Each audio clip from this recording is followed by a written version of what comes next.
They called her the Hollow Wolf.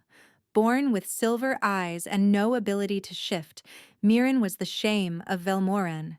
For 23 years she had endured the whispers, the pity, and the disgust.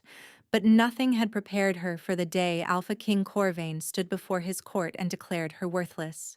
He had stripped her of her rank, her home, and her dignity, cast her into exile like refuse, while his new queen smiled from the throne that should have been Mirren's.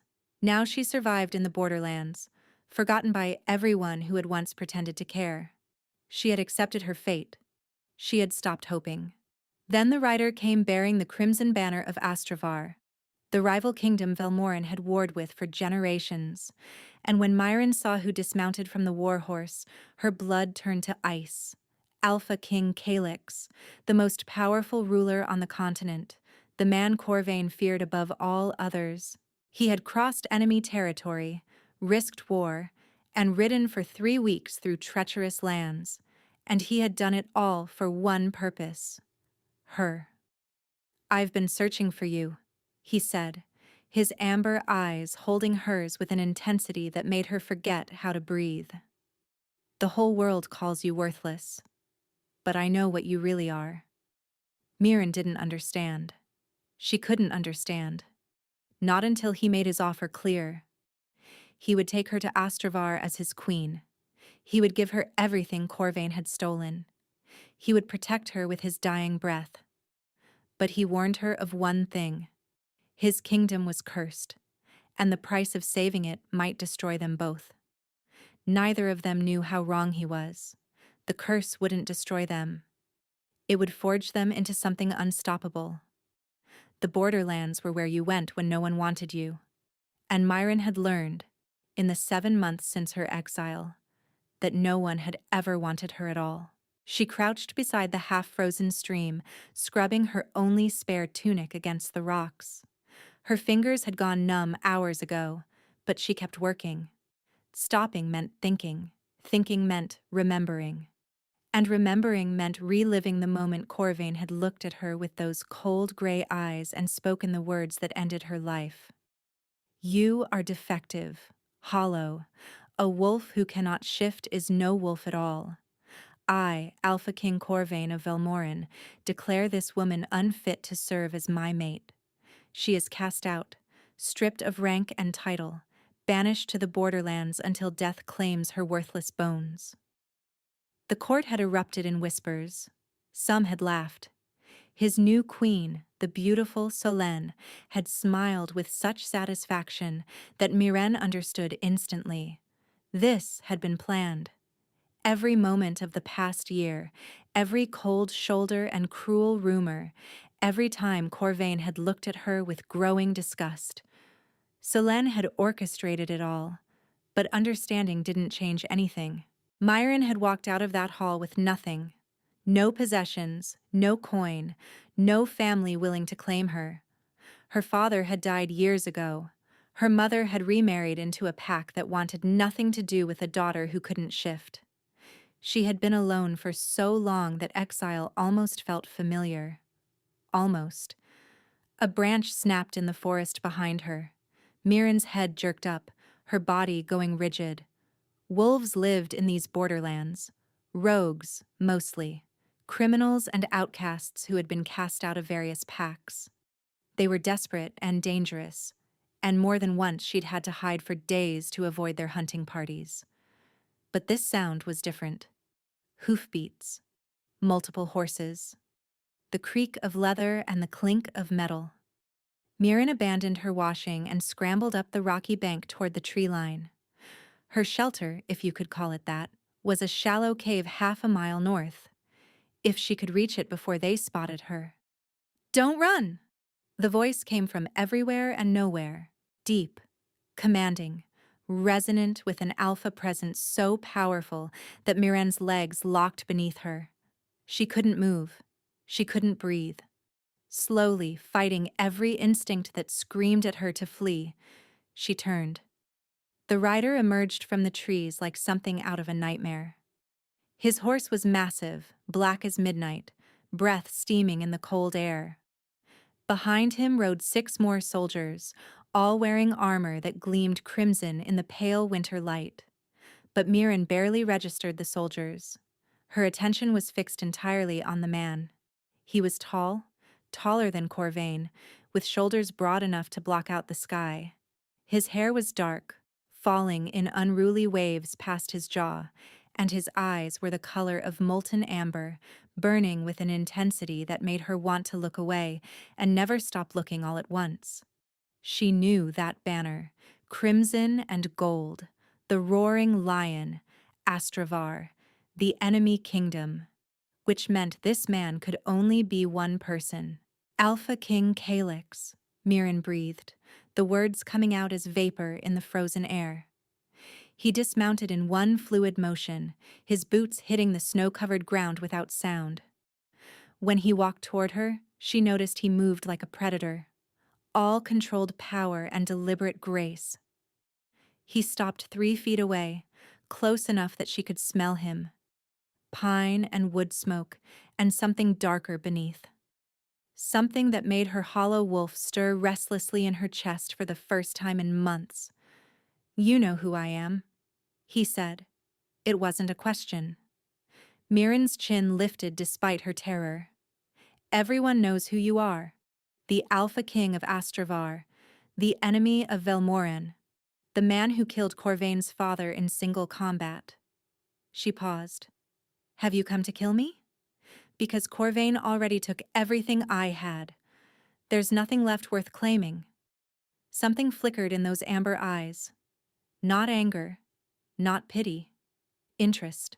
"I haven't come to kill you," Kaix said slowly. "I've come to find you."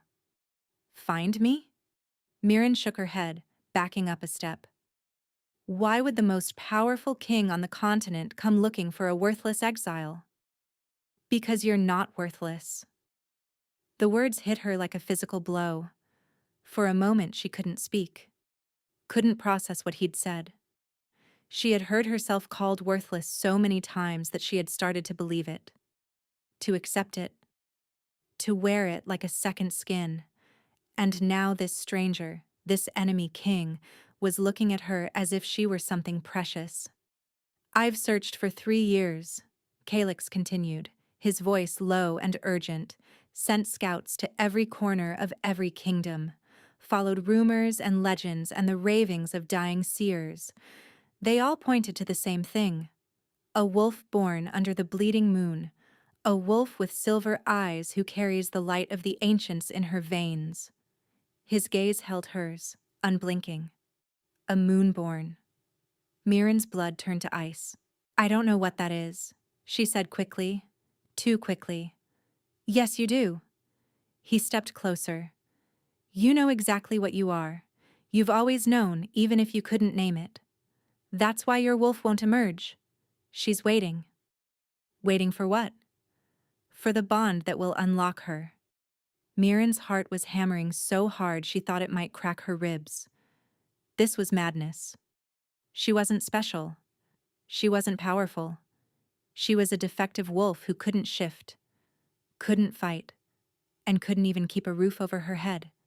But Kaix was looking at her like she was salvation itself. "My kingdom is dying," he said quietly. "A shadow blight has been spreading across Astravar for a decade. It kills everything it touches: crops, animals, people. My healers have tried everything. Nothing works." He exhaled slowly. "An ancient prophecy speaks of only one cure, a moonborn who can draw the corruption out of the land and purify it with her light." "And you think that's me?" Mirren's voice cracked. "You're insane. I can't even shift. How could I possibly save anyone?" "Come with me to Astravar." The words were soft, almost gentle. "Let me prove what you are.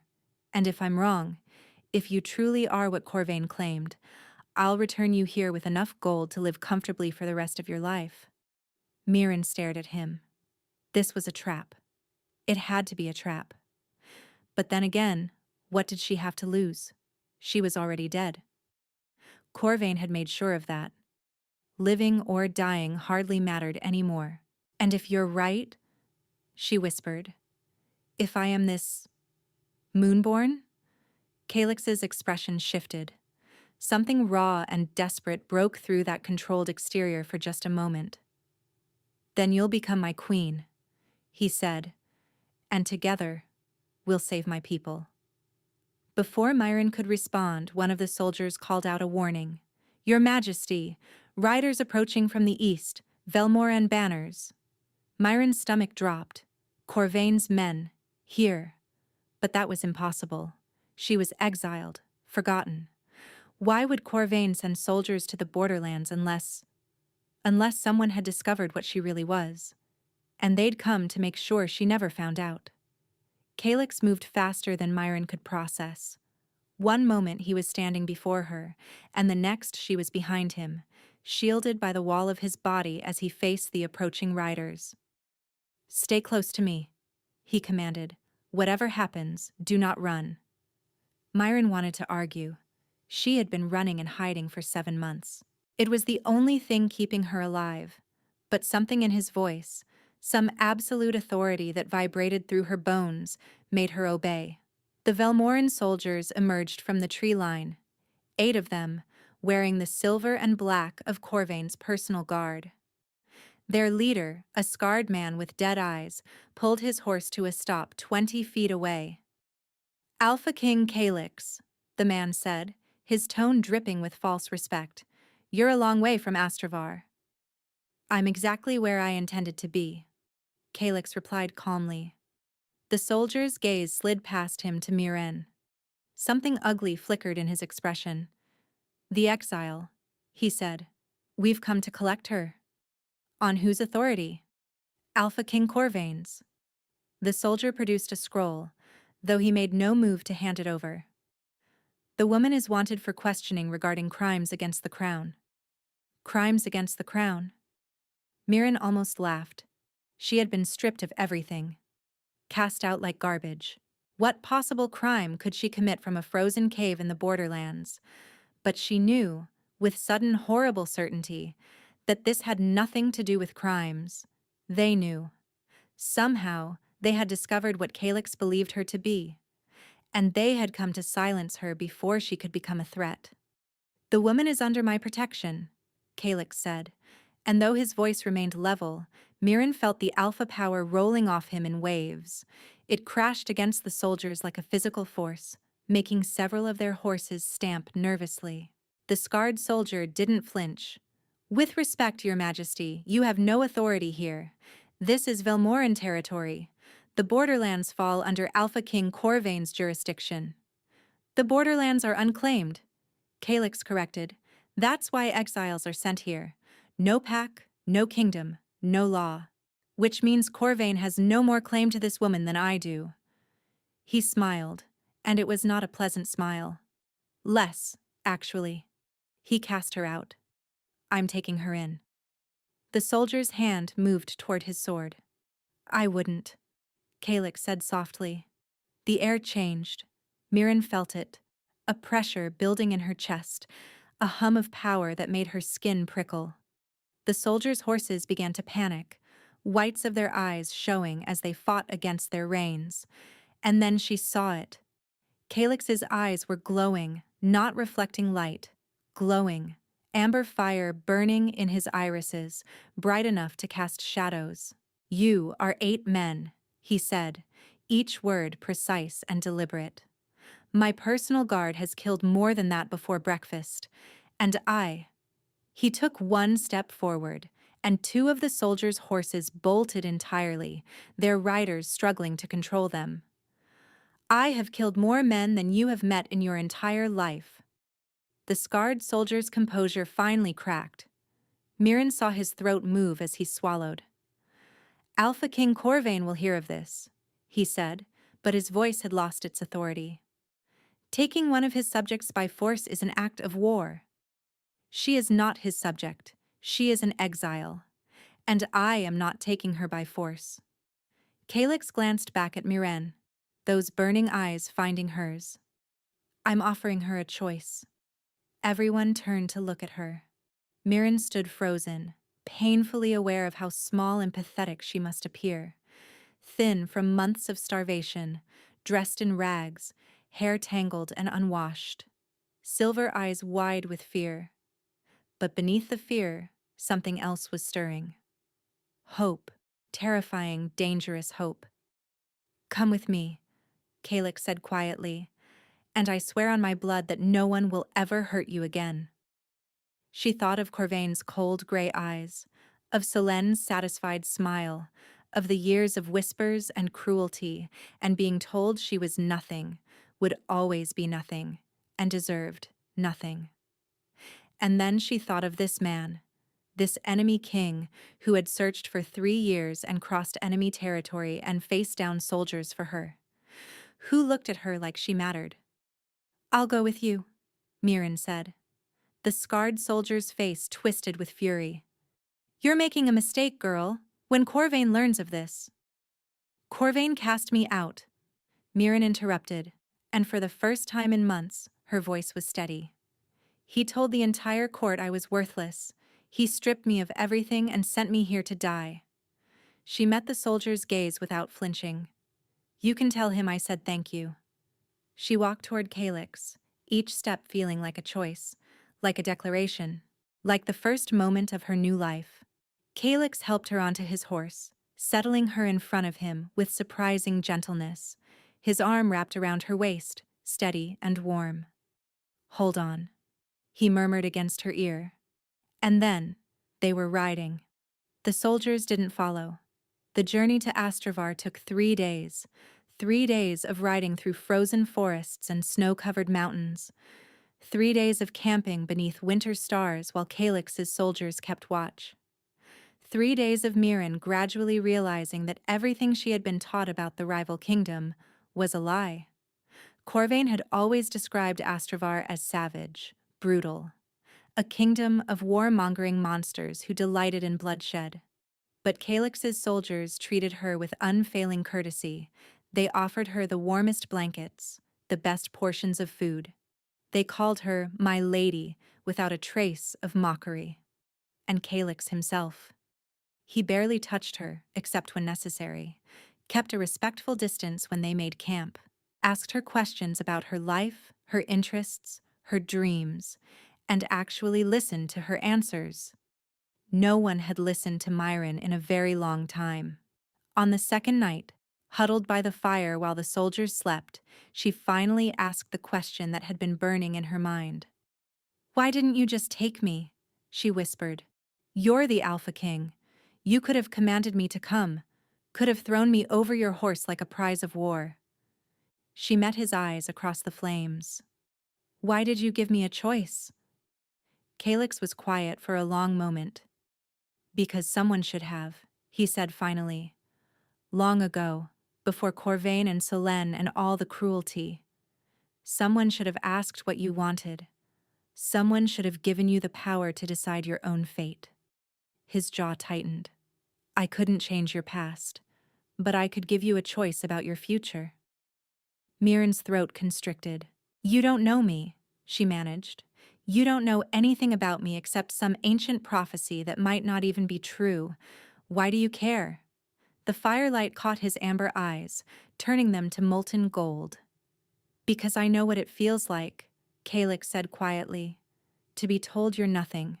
To believe it. To carry that weight until it crushes something vital inside you."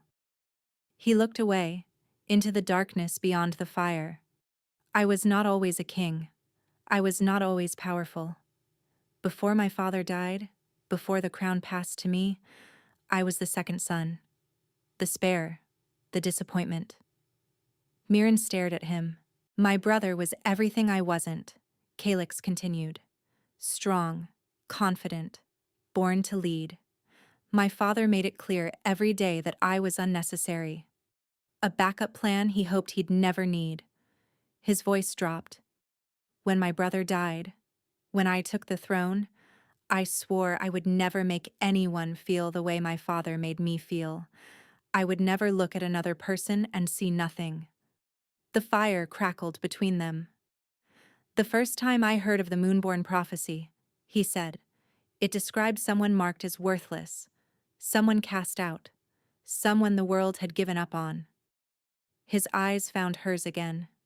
It described you, Mirren, and I knew, even before I found you, that you would be the one.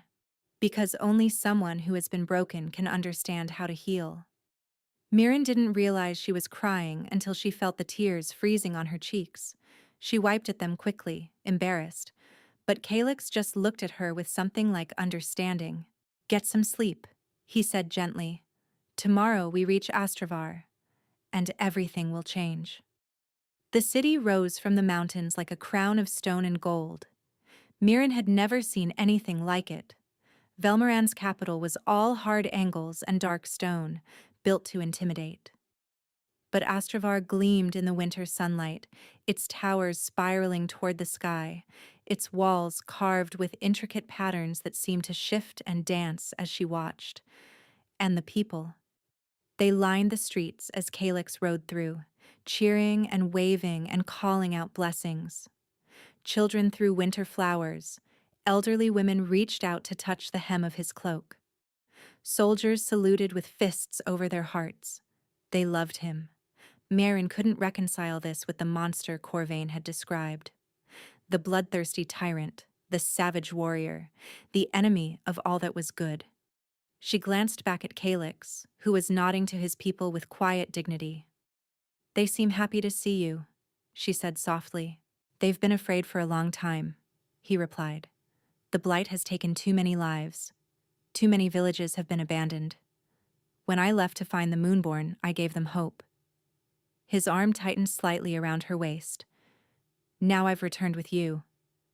Guilt twisted in Mirren's stomach. What if she wasn't what he thought? What if she failed? The cheering crowd would turn to mourners. The hope in their eyes would die, and it would be her fault. They rode through the main gates into the castle courtyard, where a delegation waited on the steps.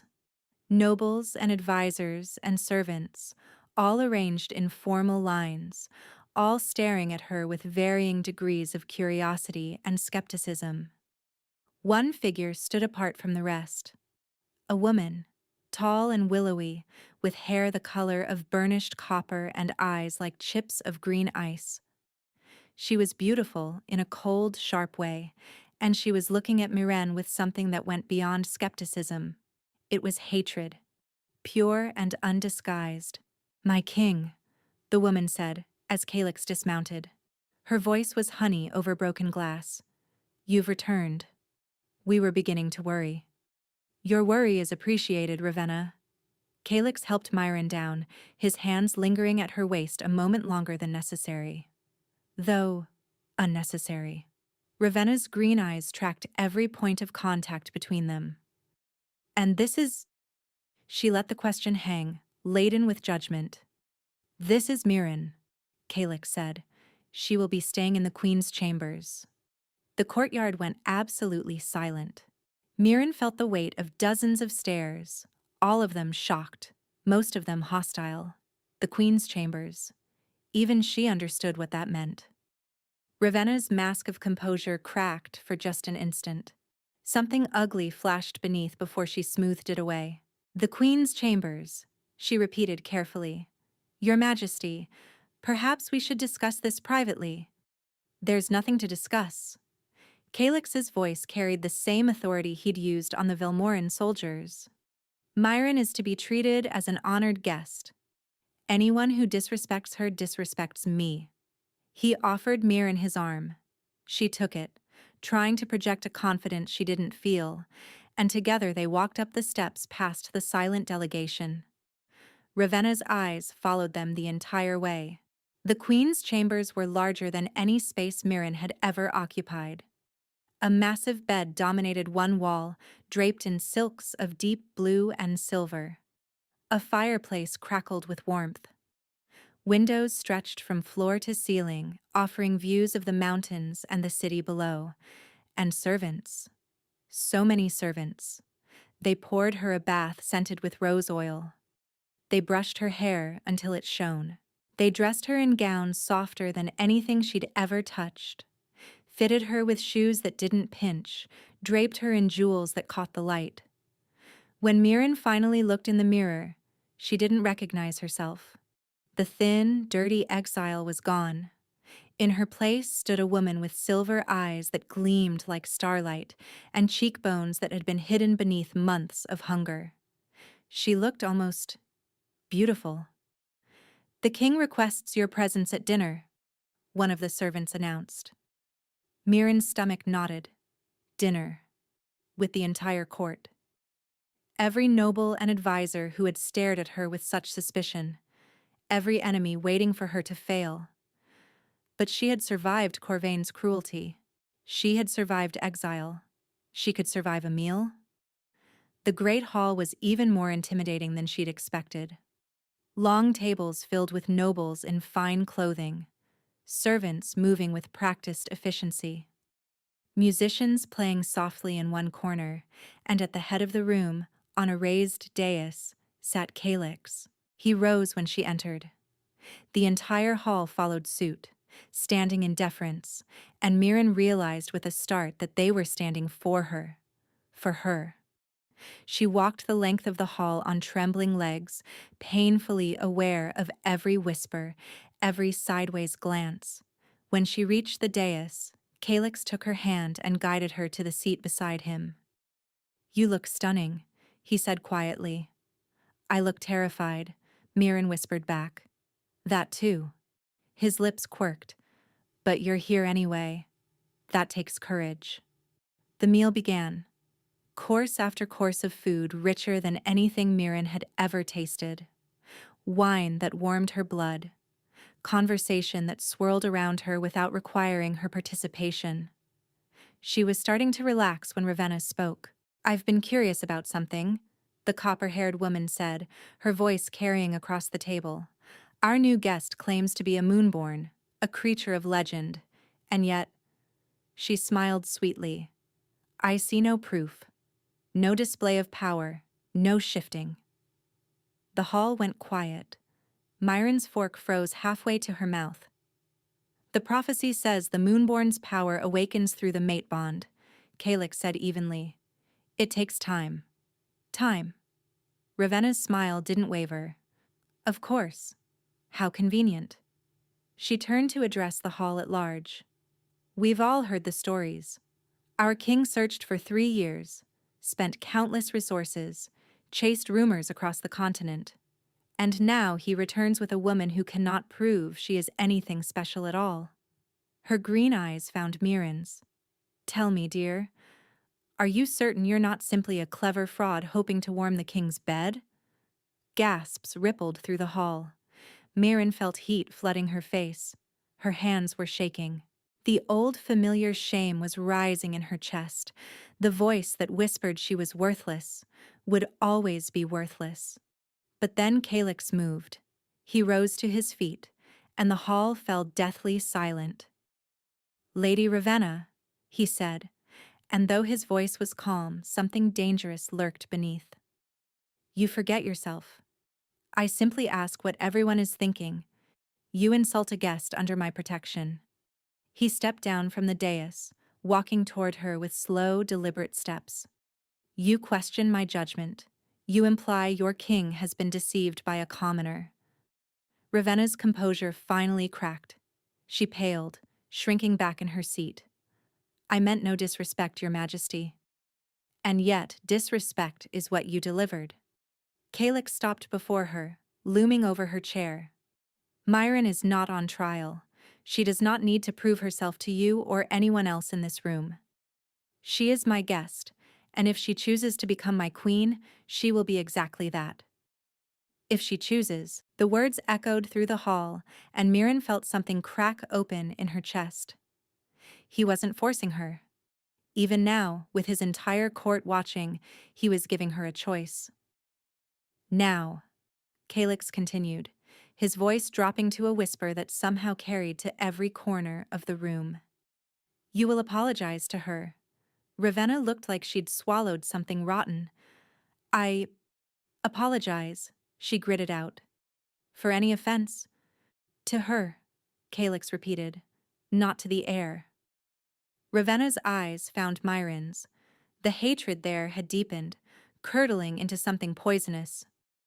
"I apologize," she said through clenched teeth. My lady. Kaix returned to his seat, taking Mirren's hand and pressing a kiss to her knuckles. Anyone else with questions? He asked the hall. Silence answered him. The rest of the meal passed without incident, but Mirren couldn't shake the chill that had settled over her. Revena wanted her gone. That much was clear. And something told Mirren that a public humiliation wouldn't be the end of it. Later that night, Mirren stood by the window of her chambers, staring out at the moonlit mountains. A knock came at the door. Come in, she called. Kaix entered, still dressed in the fine clothes from dinner, though he looked tired. The shadows under his eyes were darker than they'd been that morning. I wanted to check on you, he said, after what happened with Revena. I'm fine. Mirren hugged herself. I've heard worse. That doesn't make it acceptable. She turned to look at him. Who is she to you? Revena? Something flickered across his face. She was meant to be my queen. An arranged match. Negotiated when we were children. I ended the betrothal 3 years ago, when I began searching for the moonborn. Everything suddenly made sense. She hates me, Mirren said quietly, because I took her place. A place she never truly held. Kaix moved closer. I never loved her, Mirren. I never even wanted her. The betrothal was politics, nothing more. But she wanted you. He was silent for a moment. Then, yes, I believe she did. Mirren looked out the window again. The moon was full and bright, casting silver light across the snow. Why me? She whispered. You've searched for 3 years. You've clearly had options. Beautiful women, powerful women, women who could actually shift. Why did you choose the broken one? Kaix moved to stand beside her, close enough that she could feel the warmth radiating from his body. Because the prophecy isn't about power, he said quietly. It's about heart. The moonborn isn't special because of what she can do. She's special because of who she is. He turned to face her, amber eyes catching the moonlight. Someone who has been wounded and survived. Someone who has been told she's nothing and refused to disappear. Someone whose capacity for healing comes from knowing exactly how much pain can break a person. Mirren's eyes burned with unshed tears. You see things in me that I've never seen in myself, she breathed. Then let me help you see them. He reached out, his fingers brushing a strand of hair from her face. His touch was gentle, almost reverent. I know you're afraid, he said. I know you don't trust easily, but I swear to you, Mirren, on everything I am, that I will never hurt you. I will never cast you out. I will never make you feel worthless. She wanted to believe him. Gods, how she wanted to believe him. But Corvain had made promises too. Before the cruelty, before the exile. How can you be so sure? She asked, her voice trembling. How do you know I'm the one? Kaix smiled, and it transformed his face, made him look younger, softer, and almost hopeful. Because when I'm near you, he said quietly, I feel something I've never felt before. A pull, a warmth. Like my wolf is finally waking up after years of silence. Mirren's breath caught. She felt it too. Had felt it since the moment he'd appeared in the borderlands. A stirring deep in her chest, where her hollow wolf had slumbered for so long. What does that mean? She whispered. It means the bond is forming. Kaix's eyes held hers. It means you're my mate, Mirren. And when that bond completes, when your wolf finally awakens, you'll be the most powerful creature in this kingdom. Before she could respond, a commotion erupted outside her door. Shouting, running footsteps, the clash of steel. Kaix's expression shifted instantly from tender to deadly. Stay here, he commanded. He was out the door before she could protest. Mirren stood frozen, heart pounding as the sounds of fighting grew louder. Screams, the thud of bodies. And then, cutting through it all, a voice she recognized. Corvain's voice. Where is she? Where is my worthless little wolf? He had come for her. And this time, he wasn't going to let her go. Mirren didn't stay. She couldn't. Not when Corvain's voice echoed through the halls like a blade scraping against stone. Not when the sounds of fighting grew closer with every heartbeat. She slipped out the servants' entrance, following the narrow corridor toward the source of the chaos. Her heart hammered against her ribs. Her palms were slick with sweat. Every instinct screamed at her to run, to hide, and to become invisible the way she'd learned in the borderlands. But she was done running. The great hall was in chaos when she reached it. Corvain stood at the center of the room, flanked by 20 soldiers in Velmoran silver. His gray eyes were wild, his handsome face twisted with fury. Blood dripped from a gash on his cheek, but he didn't seem to notice. Kaix faced him across a gap of 10 feet, his own soldiers forming a protective line. His amber eyes burned with that same strange glow Mirren had witnessed in the borderlands. You have no authority here, Kaix said, his voice deadly calm. You've violated the borders of my kingdom. You've attacked my people in my own hall. This is an act of war, Corvain. War? Corvain laughed, the sound unhinged. You stole what belongs to me. That worthless creature is my property, my exile, my mistake to correct. She belongs to no one, Kaix growled, least of all you. Corvain's eyes scanned the room, searching. When they landed on Mirren standing in the doorway, his expression shifted. Hunger, possession, rage.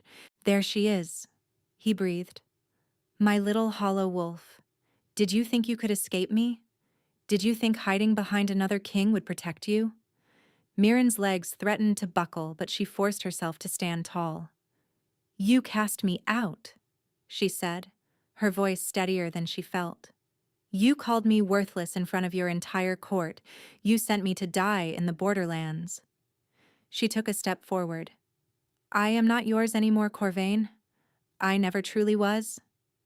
Something dangerous flickered in his gray eyes. You don't understand what you are, he said softly. I didn't either. Not until after.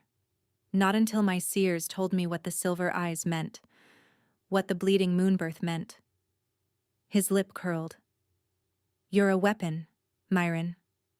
A living weapon. And I will not let my enemy possess what should have been mine. The truth hit her like a physical blow.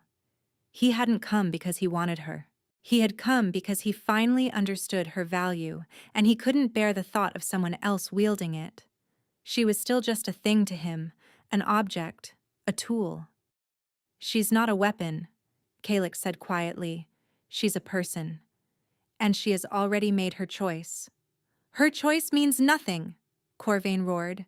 She's a defective wolf who can't even shift. What kind of choice can she possibly? I choose him. Mirren's voice rang through the hall, cutting Corvain off mid-sentence. Everyone turned to stare at her. The soldiers, the nobles who had gathered to watch. Even Kaix himself, his amber eyes widening with something she couldn't name. I choose Kaix, she repeated, stronger now. I choose Astravar. I choose to stay here, not as a weapon, not as a tool, but as myself. She met Corvain's furious gaze without flinching. You had me for 23 years and saw nothing but shame. He found me in 3 weeks and saw everything you were too blind to notice. Corvain's face contorted with rage. You'll regret this, he snarled. Both of you will regret this. Perhaps, Kaix said calmly, but not today. He raised his hand and his soldiers moved. The battle was brief and brutal. Corvain's men were outnumbered and outmatched, fighting in enemy territory against warriors who knew every corner of their own hall. Within minutes, it was over. The Velmoran soldiers were disarmed and forced to their knees. Only Corvain remained standing, held at sword point by 6 of Kaix's guards. Kill me, he spat. End it now, if you have the courage. Kaix walked toward him slowly, each step deliberate. "Killing you would be mercy," he said, "and you've earned none from me." He stopped inches away, looming over his rival. "You will return to Velmoran. You will tell your court that you came here seeking your exile, and I refuse to give her up. You will tell them that I have claimed her as mine, and that any further attempt to take her will be met with the full force of my army." Corvain's jaw clenched. "You're making a mistake." "The only mistake was yours." Kaix's voice dropped to a whisper. "You had a treasure and you threw her away. Now she's mine, and I will never let her go." The words echoed through the hall. Mirren felt them settle into her bones, warm and terrifying and impossibly real. Mine. He had called her his. And for the first time in her life, she didn't want to run from that claim. The guards escorted Corvain and his soldiers to the border. Mirren watched them go from the castle balcony, her fingers gripping the stone railing until her knuckles turned white. The winter wind whipped at her hair, but she barely felt the cold. Footsteps approached behind her. "You shouldn't be out here," Kaix said. "It's freezing." "I needed to see them leave." She didn't turn around. "I needed to know it was real." He moved to stand beside her, close enough that their shoulders almost touched. "It's real," he said quietly. "You're safe, Mirren. He can't hurt you anymore." She wanted to believe him, desperately. But something Corvain had said was echoing in her mind. "He called me a weapon," she whispered. "Is that what I am to you too? A tool to save your kingdom?" Kaix was silent for a long moment. "When I first started searching," he said finally, "yes. I won't lie to you. The prophecy described someone who could heal the blight, and that was all I cared about. Saving my people. Stopping the death." He turned to face her.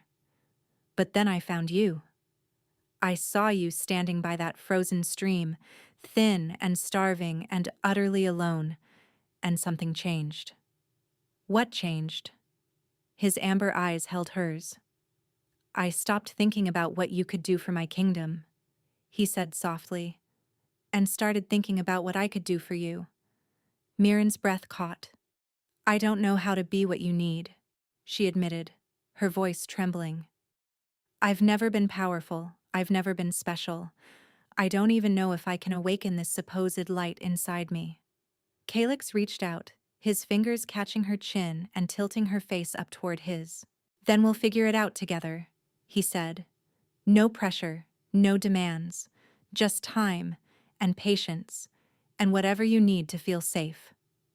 A tear slipped down her cheek before she could stop it. "Why are you so kind to me?" she breathed. "Because you deserve kindness." His thumb brushed away the tear.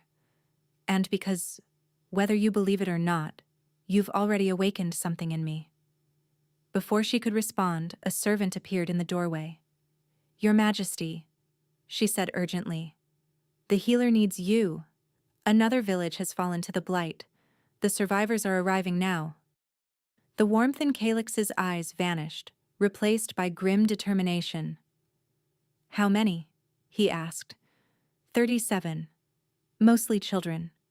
His jaw tightened. "Prepare the infirmary. I'll be there shortly." The servant bowed and disappeared. Kaix turned back to Mirren, and she saw the weight he carried, the burden of watching his people die, one village at a time. "Come with me," he said quietly. "See what we're fighting against." It wasn't a command, it was an invitation, and Mirren understood that this was a test too, not of her power, but of her heart. "Yes," she said, "I'll come." The infirmary was a nightmare made real. Children lay on cots lining both walls, their small bodies ravaged by the blight. Their skin had turned gray and papery. Dark veins pulsed visibly beneath the surface, spreading outward from their hearts like cracks in shattered glass. Some were unconscious. Others whimpered weakly, too exhausted to cry. The smell hit Mirren first. Rot and decay and something else. something wrong that made her hollow wolf stir restlessly in her chest. The blight doesn't kill quickly, Kaix said beside her, his voice heavy with grief. It takes weeks, sometimes months. The corruption spreads slowly, consuming everything healthy until there's nothing left. A healer approached, her face lined with exhaustion. Your Majesty, she said. We've made them as comfortable as we can, but... She shook her head. There's nothing more we can do. Mirren walked slowly down the row of cots, her heart breaking with each step. A little girl, no more than 5, reached out with a trembling hand. Her silver eyes, so like Mirren's own, were clouded with pain. Are you the Moon Lady? The girl whispered. The one who's going to save us? Mirren knelt beside her, taking that small, cold hand in both of hers. I'm going to try, she said, her voice thick. I promise I'm going to try. The girl smiled weakly. I knew you'd come. Mama said the light would come. Something cracked open inside Mirren. She looked down at their joined hands, at the dark veins pulsing beneath the girl's translucent skin. And deep in her chest, something stirred. Not her wolf. Something else. Something warm and bright and ancient. Mirren. Kaix's voice was sharp with concern. Your eyes. She didn't understand until she looked up and saw her reflection in the metal basin beside the cot. Her silver eyes were glowing, not like Kaix's amber fire, but softer, purer, like moonlight given physical form. The light spread from her eyes to her hands, spilling into the little girl's body like water filling an empty vessel. The child gasped. The dark veins retreated. Just slightly, barely perceptible, but Mirren saw it. The corruption was pulling back. Then the light flickered and died. Mirren collapsed backward, caught by Kaix before she hit the floor. Her head was spinning. Her body felt hollow, drained of something essential. What happened? She gasped. Kaix was staring at her with wonder. You healed her, he breathed. Not completely, but the blight retreated. I saw it. The healer rushed over, examining the little girl with trembling hands. He's right, she said, her voice awed. The corruption has stopped spreading. It's actually reversed slightly. She looked at Mirren with something like reverence. In 10 years of fighting this blight, I've never seen anything like it. Mirren tried to stand, but her legs wouldn't cooperate. Why am I so weak? She whispered. You drew on the light without a completed bond, Kaix said quietly. Without your wolf awakened, you have no anchor. The power flows through you, but it takes pieces of your life force with it. Horror washed over her. You mean I could die? She breathed. If I try to heal them all, I could. Yes. His arms tightened around her. That's why the bond matters. That's why I need to be your anchor, to give you a source of strength outside yourself. He looked down at her, amber eyes burning with intensity. But I won't force it. I won't rush you. If you're not ready, I am. The words left her mouth before she could second-guess them. I'm ready, she repeated. Those children are dying. Your people are dying. If the bond will help me save them, then I want it. She met his gaze. I choose you, Kaix. Completely. Something raw and vulnerable crossed his face. You're certain? He asked. Once the bond forms, it cannot be broken. You will feel what I feel, and I will feel what you feel. We will be connected until death. I know. She reached up, her weak fingers touching his jaw. I've spent my whole life being alone, being empty, feeling nothing but shame and fear. Her voice dropped to a whisper. I don't want to be alone anymore. Kaix exhaled shakily. Then we'll complete the bond tonight, he said. When you've recovered your strength. He lifted her easily, carrying her out of the infirmary while servants rushed to clear a path. Mirren let her head rest against his shoulder, too exhausted to protest. But beneath the exhaustion, something else was growing. Hope. They gave her the rest of the day to recover. Servants brought broth and bread and herbal tea that warmed her from the inside out. The blind maid assigned to her, a gentle woman named Thessaly, brushed her hair and helped her bathe, and never once asked intrusive questions. By nightfall, Mirren felt almost human again. She was standing by the window when Kaix arrived. He had changed from his formal clothes into something simpler. Dark trousers, a loose white shirt, no crown or jewelry. He looked less like a king and more like a man, a very handsome man.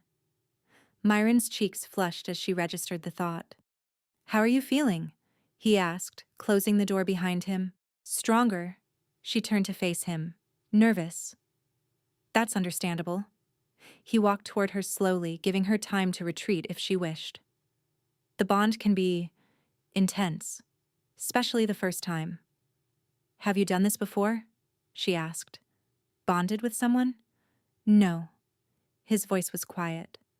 "I've taken lovers, but I've never formed a true mate bond. I was waiting." "Waiting for what?" "For you." The simple honesty of the words made her heart ache. "Kaix," she whispered. "I need to tell you something before we do this."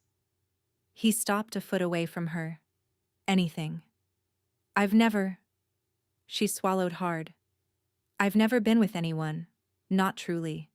Corvain courted me for a year before the exile, but we never. He said he was waiting for the ceremony. Looking back, I think he was simply disgusted by me."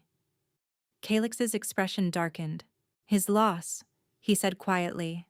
"His unfathomable loss." "I'm scared," she admitted. "Not of you. Never of you. But of disappointing you. Of being inadequate." Kaix reached out, his fingers threading gently through her hair. "You could never disappoint me," he murmured. "And there is nothing inadequate about you, Mirren. Nothing hollow or worthless or broken." His thumb traced her cheekbone. "You are the most extraordinary person I have ever met. And I will spend every day proving that to you until you believe it." Tears burned behind her eyes. "Show me," she breathed. "Show me what it feels like to be wanted." He kissed her. It was gentle at first, tentative. A question rather than a demand. But when she kissed him back, wrapping her arms around his neck and pressing closer, something ignited between them. His hands spanned her waist, pulling her against him. His mouth grew more insistent, exploring, tasting. She felt his heartbeat hammering against her chest, matching the rhythm of her own. And deep inside her, something finally stirred. Her wolf. After 23 years of silence, her wolf was waking up. "I feel you." Kaix groaned against her lips. "I feel her stirring." "Don't stop," Mirren gasped. "Please don't stop." He didn't. He carried her to the bed with reverent hands and laid her down like she was precious. He removed her clothing piece by piece, pressing kisses to every inch of skin he revealed. He whispered words against her body, words like beautiful and perfect and mine. And when they finally came together, Mirren understood at last what it meant to be complete. The bond snapped into place like a key turning in a lock. She felt Kaix's emotions flooding into her. His desire, his tenderness, his fierce protectiveness. Beneath it all, something deeper. Something that felt terrifyingly like love. And he felt her too. All of her. The fear and the hope and the desperate longing for belonging. They moved together, learning each other's rhythms, building towards something vast and unknowable. The light that had flickered in the infirmary now blazed behind Mirren's eyes, growing brighter with every touch. When the peak finally came, it crashed over them both like a wave. Mirren cried out, her back arching off the bed. Moonlight burst from her skin, filling the room with silver radiance, and inside her chest, her wolf howled for the first time. She was awake. She was whole. She was powerful beyond anything she had ever imagined. Later, Tangled together in sheets damp with sweat, Mirren lay with her head on Kaix's chest and listened to his heartbeat.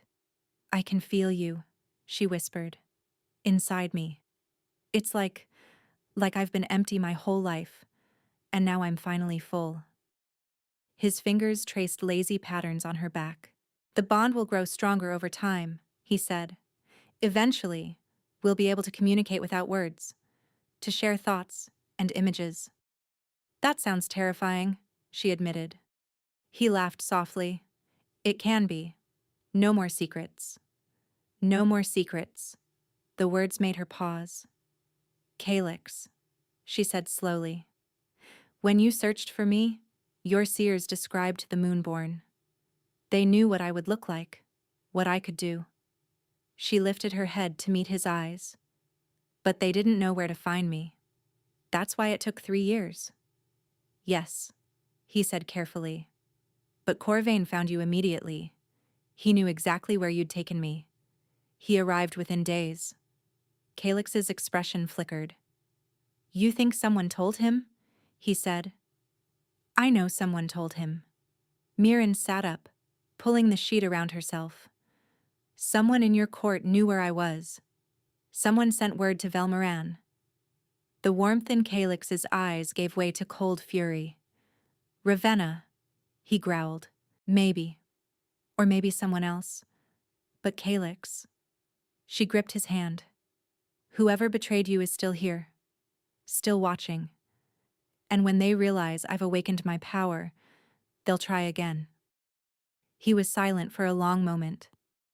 Then he pulled her close, wrapping his arms around her like a shield. "Let them try," he said quietly. "Anyone who threatens you answers to me, and I am not kind to traitors." Mirren wanted to believe they were safe. But deep in her chest, where the bond pulsed with new warmth, she felt a shadow. Something dark was coming, and the betrayer was closer than either of them realized. The weeks that followed were the happiest of Mirren's life. Every morning she woke in Kaix's arms, surrounded by warmth she had never known existed. Every night, they explored each other's bodies and souls, the bond deepening with each passing day, and her power grew. Under the guidance of an ancient scholar named Orenthal, Mirren learned to control the moonlight that lived inside her. She could summon it at will now, channeling it through her hands into the blighted victims who filled the infirmary. She couldn't heal them completely. Not yet.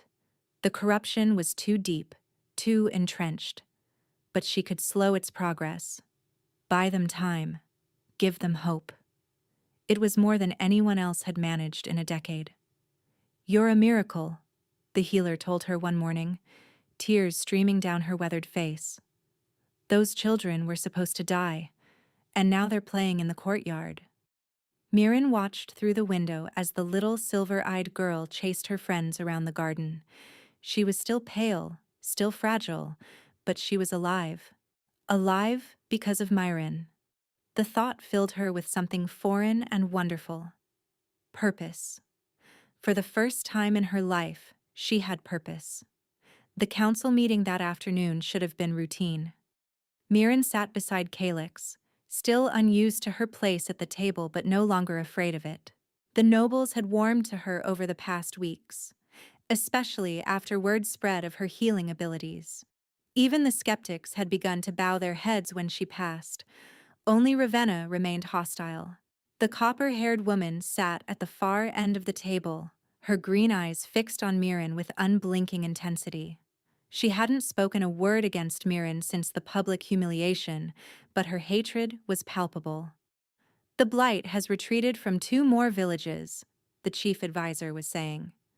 "Reports indicate the corruption is weakening at the source." "That's excellent news," Kaix said. "Mirren's efforts are working." Several council members murmured their agreement. A few even smiled at her. Revena did not smile. "The source," she said suddenly, her voice cutting through the murmurs. "Has anyone actually investigated it? Or are we simply treating symptoms while the disease continues to spread?" The room went quiet. "We've sent scouts," the chief advisor said carefully. "But the blighted lands are dangerous. Most don't return. Then perhaps, Revena continued, her eyes never leaving Mirren, our new queen should go herself. After all, if her light can heal victims, surely it can purify the source. Mirren felt Kaix stiffen beside her. Absolutely not, he said. The source is in the heart of the corruption. Sending Mirren there would be suicide. Would it? Revena's smile was poison wrapped in silk. She's so powerful, after all. So miraculous. Surely she wouldn't refuse to help if the alternative is watching your people die. The trap was elegant and brutal. If Mirren agreed, she would be walking into certain death. If she refused, she would appear cowardly and selfish. Revena had been planning this. I'll go. The words came from Mirren before she fully registered speaking them. Kaix's hand gripped hers under the table. The bond carried his fear crashing against his fury. Mirren, he said tightly. A word. In private. He barely waited for the study door to close before rounding on her. What were you thinking? He demanded. You just volunteered to walk into the most dangerous place in the kingdom. I was thinking about those children, Mirren said calmly. I was thinking about your people dying in their beds while we sit in this castle and wait for them. And I was thinking about losing you. His voice broke. I just found you. I can't. He turned away, running both hands through his hair. His terror flooded through their connection, raw and overwhelming and utterly at odds with the powerful king he presented to the world. She moved closer, placing her hand on his back. You won't lose me, she said softly. You don't know that. No, she admitted. But I know that I can't sit here and do nothing while people suffer. Not when I have the power to help. She moved around him, forcing him to meet her eyes. You searched for me because of a prophecy. A prophecy that said the moonborn could heal the blight. Not just slow it. Heal it. His jaw tightened. The prophecy also says the moonborn must sacrifice something precious to purify the source. He said quietly. We never told you that part. Ice flooded Mirren's veins. What kind of sacrifice? We don't know. His eyes held hers. But I won't let it be you. I won't let you become a martyr for my kingdom. It's my kingdom now too, she reminded him gently. You made me queen. These are my people as much as yours. Kaix exhaled shakily. How did I fall so hard for someone so stubborn? He murmured. Despite everything, Mirren smiled. Probably the same way I fell for someone so overprotective. His arms wrapped around her, pulling her close. If you insist on going, he said against her hair, then I'm going with you. The kingdom needs you here. The kingdom means nothing without you. The words should have felt excessive, dramatic. Instead, they felt like truth. Together then, Mirren whispered. We face the source together. Kaix pulled back, his amber eyes burning into hers. Together, he agreed. But we prepare first. We train. We learn everything we can about the corruption and how to fight it. His jaw set. And we find the traitor who keeps feeding information to our enemies. A chill ran down Mirren's spine. You think the blight and the betrayer are connected? I think nothing in this kingdom happens by coincidence. He released her, moving toward the door. The blight began 10 years ago, shortly after Revena's father became chief advisor to my father. And it's been spreading ever since, always staying just ahead of our efforts to contain it. Mirren's mind raced. You think Revena's family is responsible for the blight? I think Revena's family has been benefiting from it, Kaix said grimly. Every time a village falls, the survivors flee to the capital. They need food, shelter, work. And who controls the grain stores? Who owns the labor contracts? Revena's father. Exactly. The pieces clicked into place with horrible clarity. The blight wasn't a natural disaster. It was manufactured. And the woman who hated Mirren most in the world was at the center of it. We need proof, Mirren said. Then we'll get proof. Kaix opened the door, but carefully. If Revena suspects we're investigating her, she'll destroy any evidence. Or worse. Or worse. The words hung in the air like a threat. That night, Mirren lay awake in Kaix's arms, staring at the ceiling. She had come to Astravar expecting nothing. Hoping for nothing. Just survival. One day at a time. Instead, she had found love. Power. Purpose. And now, enemies who wanted to destroy all of it. Whatever happens, she whispered into the darkness, I won't let them win. Kaix stirred beside her, his arms tightening. Neither will I, he murmured. Neither will I.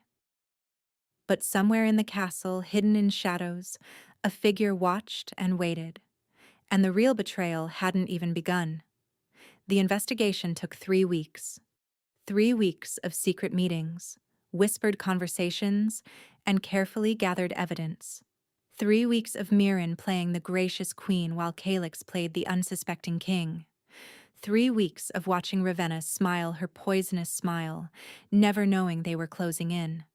And now, they had her. The documents are irrefutable, the chief advisor said, spreading the papers across Kaix's desk. Lord Vanthros has been diverting grain shipments for over a decade. The shortages that forced refugees into labor contracts were manufactured. And these letters... He tapped a stack of parchment. These prove Revena knew everything. Mirren stared at the evidence with sick fascination. Letters in Revena's own hand, detailing payments to alchemists who specialized in corruption magic. Records of bribes to officials who looked the other way. And most damning of all, a single page that connected everything. A map of the blight spread, marked with dates. Each date corresponded to a payment. Each payment preceded a new outbreak by exactly 1 week. They hadn't just been profiting from the blight. They had been creating it. How many people? Mirren whispered. How many people have died because of this?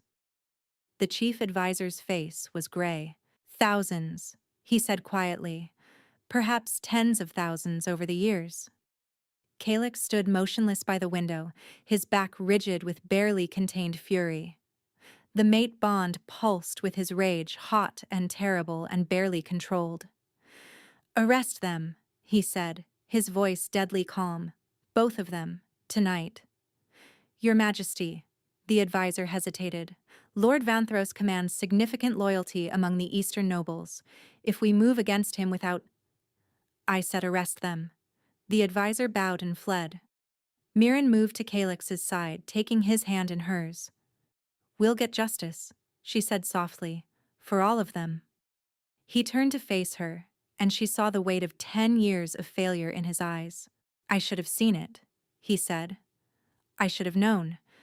They were right under my nose the entire time, and You trusted the wrong people. Mirren interrupted gently. That's not a flaw, Kaix. That's being human. I'm not supposed to be human. His voice wavered. I'm supposed to be a king. My people died because I couldn't see what was in front of me. She cupped his face in her hands, forcing him to meet her eyes. Your people are still dying, she said. But not for much longer. We know the truth now. We can stop this. For a long moment he simply looked at her. Then he pulled her close, burying his face in her hair. What did I do to deserve you? He murmured. You searched for 3 years, she reminded him. You never gave up. You found me when no one else was looking. His arms tightened around her. I love you, he said quietly. I know I should have said it before, but I was afraid. Afraid that saying it would make it real, and real things can be lost. Mirren's heart soared. I love you too, she whispered back, and you're not going to lose me, I promise. The words had barely left her mouth when the door burst open. One of the guards stumbled in, blood streaming from a gash on his forehead. Your Majesties, he gasped. Lady Revena has escaped. She's taken the Queen's maid as hostage. Thessaly. Ice flooded Mirren's veins. Where? Kaix demanded. The old temple in the blighted lands, she left a message. The guard held out a crumpled piece of parchment. She says if the queen doesn't come alone, the maid dies, and she'll release the corruption's true source. Kaix snatched the note, his face going pale as he read. It's a trap, he said. An obvious trap. She has Thessaly. Mirren's voice shook. Thessaly has been nothing but kind to me. I can't let her die because of me. And I can't let you walk into Revena's hands. Then come with me. She gripped his arm. We go together, like we planned. We face the source. We stop Revena. And we end this. Kaix's jaw clenched. His terror warred with his determination through their connection. His desperate need to protect her battled against his knowledge that she was right. Together, he finally said. But we bring soldiers. Revena doesn't get to dictate terms. They rode out within the hour. The blighted lands were worse than Mirren had imagined. The corruption had twisted everything. Trees grew at impossible angles, their bark black and weeping. The ground itself seemed to pulse with dark veins, the same veins she had seen spreading through the sick children. The air smelled of decay and something older, something wrong in a way that made her wolf howl with instinctive fear. The source is close, Kaix said, his amber eyes scanning the twisted landscape. I can feel it. Mirren felt it too, a pull in her chest, like something calling to the moonlight inside her, drawing her forward. They found the temple at the heart of the corruption. It had been beautiful once. Ancient stones carved with symbols of the moon, archways reaching toward the sky. But the blight had consumed it. The stones were black now, crumbling. The carvings had been erased by creeping darkness. And standing at the entrance, Revena waited. She held a knife to Thessaly's throat, her green eyes wild with triumph. You came, she said. How touching. The worthless exile risking everything for a blind servant? Let her go, Mirren said, fighting to keep her voice steady. This is between us. Oh, it's so much bigger than us. Revena laughed, the sound echoing off the corrupted stones. Do you know what this temple is? What it was built for? Enlighten me. It was built to contain something. Revena's smile widened. Something my ancestors captured centuries ago. A creature of pure corruption, bound beneath these stones by ancient magic. She gestured at the darkness pulsing through the ground. My family has been feeding it ever since, keeping it alive, keeping it growing. Horror washed over Mirren. Why? She breathed. Because when the creature is strong enough, it will break free, and whoever releases it will control it. Revena's eyes burned with fanatical light. I was going to be queen. I was going to rule Astravar with that power at my command. But then, you came along. You worthless, hollow nothing, and ruined everything. So this is revenge? Kaix stepped forward, his soldiers flanking him. You would destroy your own kingdom because you couldn't have the crown. This kingdom was never mine. Revena's voice turned bitter. My family built it. My ancestors sacrificed everything for it. And then your bloodline swooped in and took the throne, leaving us to grovel at your feet for scraps. She pressed the knife tighter against Thessaly's throat. No more. Tonight the old blood rises. Tonight I take what was always owed to me. She slammed her hand against the temple wall. The ground shook. Cracks split the stone floor, spreading outward in jagged lines. Black light erupted from below, so dark it seemed to swallow the moonlight. And from the depths, something began to rise. It was massive, formless. A writhing mass of corruption and shadow that filled the temple and spilled outward like a tide. Eyes appeared within the darkness, hundreds of them, all fixed on Mirren with hungry recognition. The moonborn, the creature hissed, its voice coming from everywhere and nowhere. I have waited so long to taste your light. Run! Kaix shouted, grabbing Mirren's arm. But she couldn't run. The creature's presence pinned her in place, pressing against her mind like a physical weight. The moonlight inside her flared in response, bright and desperate. And then the creature struck. Pain. Blinding, overwhelming pain. Mirren felt the corruption slam into her chest like a fist, forcing its way past her defenses. It was cold and wrong and hungry, seeking the light inside her with mindless desperation. She screamed, "Mirren!" Kaix's voice, distant and frantic. "Mirren, fight it!" She was trying. Gods, she was trying. But the creature was too strong, too ancient. It had been growing for centuries, feeding on the life force of an entire kingdom. And she was just one woman. One worthless, hollow, broken woman. No. The thought cut through the darkness like a blade. She was not worthless. She was not hollow. She was not broken. She was moonborn. Mirren reached deep inside herself, past the fear and the pain, to the place where her wolf waited. Her wolf, who had slumbered for 23 years. Her wolf, who had finally awakened when she found her mate. Her wolf, who was not afraid. The transformation ripped through her. She had never shifted before, had believed she never could. But now her body twisted and reshaped itself, bones cracking and reforming, skin giving way to fur the color of fresh snow. When it was over, she stood on 4 legs, larger than any wolf she had ever seen, and her fur glowed with pure moonlight. The creature recoiled. "Impossible," it hissed. "You are hollow, empty. How do you have this power?" Understanding flooded through Mirren. That was why she had never shifted. That was why her wolf had been silent for so long. She hadn't been defective. She had been waiting.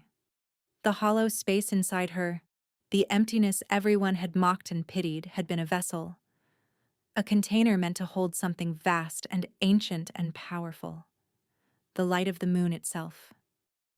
"I was never empty," she said, her voice resonating with power. "I was making room." She lunged. Light erupted from her body as she collided with the creature, burning through the corruption like fire through dry paper.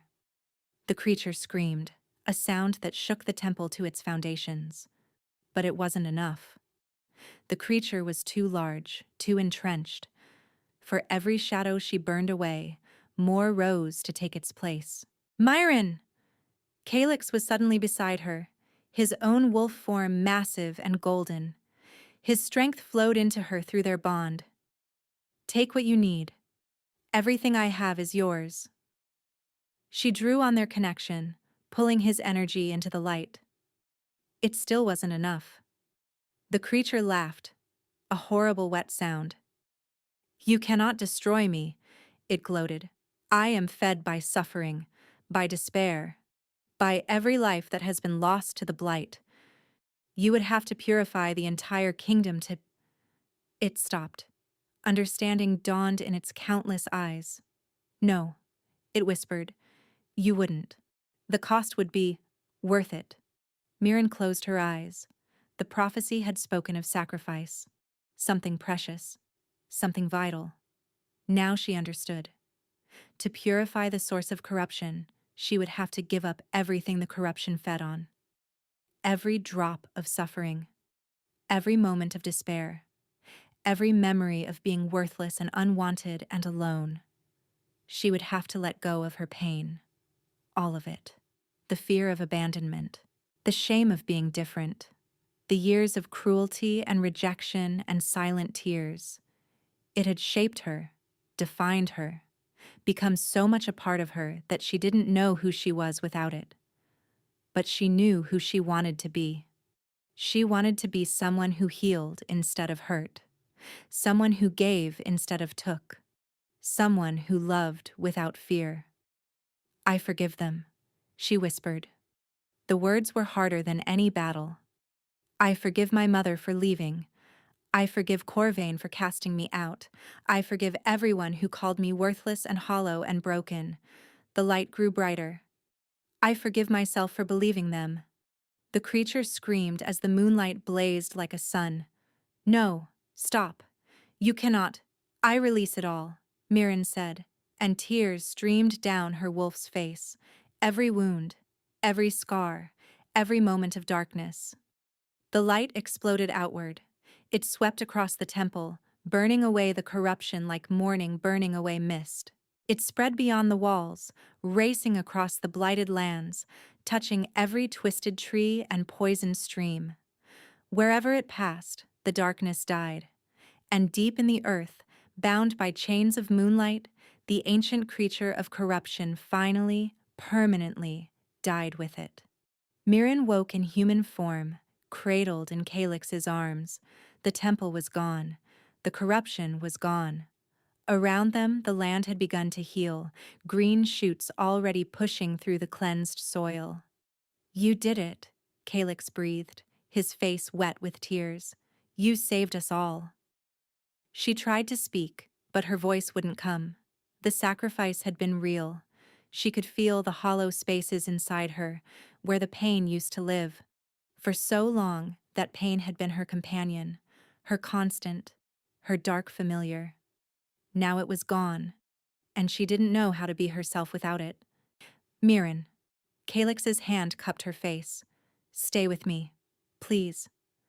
"I don't." She swallowed hard. "I don't know who I am now, without the hurt, without the wounds. Then we'll figure it out together." His forehead pressed against hers. "You are still you, still stubborn and brave and impossibly kind. The pain was never what made you special, Mirren. You were special despite it, because you survived it and stayed soft when the world tried to make you hard." Fresh tears spilled down her cheeks. "I love you," she whispered. "I love you more." He kissed her gently. "Now let's go home." But the night wasn't over. They found Revena where the creature had dropped her. Unconscious but alive. Thessaly sat nearby, shaken but unharmed, the knife that had threatened her throat lying discarded on the ground. "What do we do with her?" one of the soldiers asked, gesturing at Revena's prone form. Kaix's expression hardened. "She murdered thousands," he said. "She will face justice." "Wait." Mirren placed a hand on his arm. "Before we take her back, I need to understand something." She knelt beside Revena, who was beginning to stir. "Why?" Mirren asked quietly. "Why help Corvain? Why send him to find me?" Revena's green eyes fluttered open, even defeated, even broken. Hatred still burned in their depths. "Because I knew what you were before anyone else," she spat. "My family has been searching for the moonborn for generations. When my seers found you in Velmoran, I couldn't get to you in time. Corvain had already claimed you." Her lips twisted. "So I made sure he'd throw you away. I sent agents to his court, paid them to whisper about your defects. I introduced him to Solène through intermediaries, knowing she would appeal to his vanity, made him believe you were worthless." The truth hit Mirren like a physical blow. "You orchestrated everything," she breathed. "My exile. All of it. And then you still ended up with Kaix." Revena's laugh was bitter. "Everything I did, every plan I made, and you still won." "I didn't win anything." Mirren stood slowly. "I survived. That's not winning. That's just refusing to die." She turned to Kaix. "Take her back for trial," she said. "Let the people she hurt decide her fate." Revena screamed curses as the soldiers dragged her away. But Mirren didn't look back. She was done looking back. The trial lasted 3 days. Witness after witness came forward. Survivors of blighted villages, families who had lost everything, children who had been orphaned by the corruption that Revena and her father had deliberately spread. Lord Vanthros broke on the second day, confessing everything in exchange for mercy. There was no mercy. The council sentenced him to death. Revena, as the architect of the scheme, received the same sentence. Mirren watched the executions from the castle balcony, Kaix's hand clasped in hers. "Is it wrong that I feel nothing?" she asked quietly. I should feel satisfied, vindicated, but I just feel empty. Not empty, Kaix corrected gently. At peace. There's a difference. Maybe he was right. The crowds dispersed below. Life in Astravar would return to normal or something close to it. The blight was gone. The threat was ended. Healing could finally begin. There's something else, Kaix said carefully. News from Velmoran. Mirren tensed. Corvain? He's been overthrown. Kaix's voice was neutral, but she sensed his satisfaction through their link. When word spread that his former betrothed had saved Astravar while he sat on his throne doing nothing, his nobles revolted. Soleni fled. Corvain has been imprisoned pending trial for the abuses of his reign. For a long moment, Mirren simply stood there, processing. The man who had called her worthless. The man who had cast her out like garbage. The man who had tried to reclaim her as a weapon. He was gone. I thought I would feel more, she admitted. Triumph, maybe, or vindication. But I just feel relieved. That's because you've moved on. Kaix pulled her close. He doesn't have power over you anymore. He's just a man who made the worst mistake of his life. What will happen to Velmoran? The nobles have requested a meeting. They want to discuss unification. He paused. Under our rule. Mirren stared at him. They want us to rule both kingdoms? They want you. His smile was proud. The moonborn who healed the blight. The hollow wolf who turned out to be the most powerful creature in a generation. They've heard the stories, Mirren. About how you were cast out and still chose to save everyone. About how you forgave the people who hurt you. Her head was spinning. I can't rule two kingdoms. I was in exile 3 months ago. I don't know anything about politics or diplomacy or… You know how to survive, Kaix interrupted. You know how to hope when everything seems lost. You know how to see the worth in people that others overlook. He cupped her face. Those are the only qualifications that matter. You really believe that? I really believe in you. Mirren looked out over the city that had become her home. The city she had saved. The people who had once stared at her with suspicion now waved and cheered whenever she passed. She thought of the little silver-eyed girl running healthy and happy through the gardens. She thought of Thessaly, who had risked her life simply because Mirren had shown her kindness. She thought of all the times she had believed she was worthless, and all the evidence that had proven her wrong. Okay, she said quietly. Kaix blinked. Okay? I'll do it. We'll do it. Together. She turned to face him. But I have conditions. His lips quirked. Of course you do. First, we continue the Academy for Young Witches. Magic should be nurtured, not feared. Agreed? Second, no more mating auctions. No more treating wolves as property. Absolutely agreed. Third, she hesitated. Third, we never forget where we came from. Both of us. The second son who was told he was unnecessary. The hollow wolf who was called worthless. Her voice dropped. We use that memory to make sure no one else ever feels that way. Kaix's eyes softened. That, he said quietly, is why you'll be the greatest queen this continent has ever seen. He kissed her then, deep and thorough, while the afternoon sun bathed them in warmth. And somewhere in the depths of Mirren's chest, where the pain used to live, something new had taken root. Not emptiness, not hollowness, love. 1 year later, the twin kingdoms of Astravar and Velmoran had never been more prosperous. The blight was a memory. The land had fully healed, yielding harvests richer than any in recorded history. Villages that had been abandoned for years were being rebuilt, filled with families who had finally found hope. And at the center of it all, Queen Mirren sat on her throne, her hand resting on the swell of her pregnant belly. The ambassador from the Eastern Isles is requesting an audience, her advisor announced. Send him in. The work of ruling never ended. treaties to negotiate, disputes to settle, alliances to forge. But Mirren had discovered something surprising about herself. She was good at it. All those years of watching, of being overlooked, had taught her to see things others missed. She noticed when someone was lying. She understood the unspoken currents beneath polite conversation. She could find common ground between enemies because she knew what it felt like to be both. The ambassador entered, bowing low. "Your Majesty," he said, "the Eastern Isles bring gifts and good wishes for your growing family. Please rise." Mirren gestured to a chair. "And tell me what your people truly need." The ambassador's eyes widened slightly. He had expected formality, empty pleasantries. But Mirren had no patience for games. By the time the meeting ended, they had negotiated a trade agreement that benefited both kingdoms and established the framework for a lasting alliance. "Impressive," Kaix said from the doorway after the ambassador left. Mirren smiled tiredly. "I learned from the best." He crossed to her throne, kneeling beside it so their eyes were level. "How are you feeling?" "Exhausted, hungry, enormous."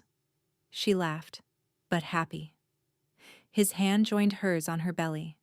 The baby kicked in response, and Kaix's face lit up with wonder. "Still strange?" she asked. "Feeling them through the bond?" "Strange and wonderful." He pressed a kiss to her stomach. "I can't wait to meet them." "Them?"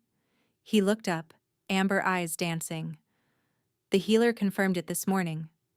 Twins." Mirren's heart stopped. "Twins," she repeated faintly. "Two babies?" "A boy and a girl, if the healer's intuition is correct." His smile was radiant. "One with your silver eyes, she thinks. One with mine." Tears spilled down Mirren's cheeks. A year ago, she had been dying alone in the borderlands, believing she would never be loved, never be wanted, never have a family of her own. Now she had everything. "I love you," she whispered. "I love you more." He rose, pulling her gently to her feet. "Come. You've worked enough for one day. The kingdom can survive without you for an afternoon." "Can it?" "It managed for centuries before you arrived. Poorly, but it managed."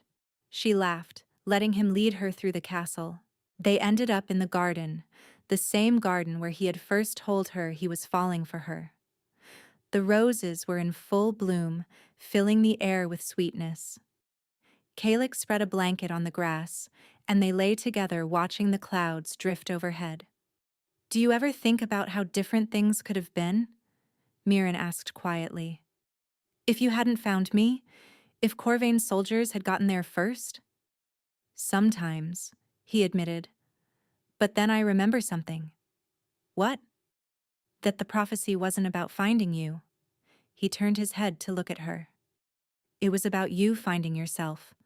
The moonborn's power doesn't come from the moon, Mirren. It comes from within. From the strength to keep hoping when everything seems lost. From the courage to love when you've been hurt. From the choice to heal instead of hurt." He sat up, taking her hand. "You would have found that power eventually, with or without me. You would have saved yourself, because that's who you are." His voice dropped. "I'm just grateful I get to be beside you while you do it." Mirren sat up too, cupping his face in her hands. "You're wrong about one thing," she said softly. "What's that?" "I couldn't have done any of it without you." She kissed him gently. "You believed in me when I couldn't believe in myself. You saw value in me when I thought I had none. You gave me a choice when everyone else just took." Her forehead pressed against his. "You saved me, Kaix, and I will spend the rest of my life being grateful for that." They stayed in the garden until sunset, wrapped in each other's arms, watching the sky turn gold and pink and purple. Two people who had been told they were nothing. Two people who had found everything in each other. And high above, the moon rose full and bright, bathing them in silver light. It almost seemed to be smiling. Thank you for listening to this story. If you enjoyed it and want to hear more stories like this, please subscribe to the channel and hit the notification bell so you never miss an upload. Let me know in the comments what you thought. Did you expect the twists? Who was your favorite character? What kind of story would you like to hear next? Your comments mean more to me than you know, and I read every single one. Until next time, remember, you are never as worthless as others make you feel. Sometimes the hollow spaces inside us are just making room for something extraordinary.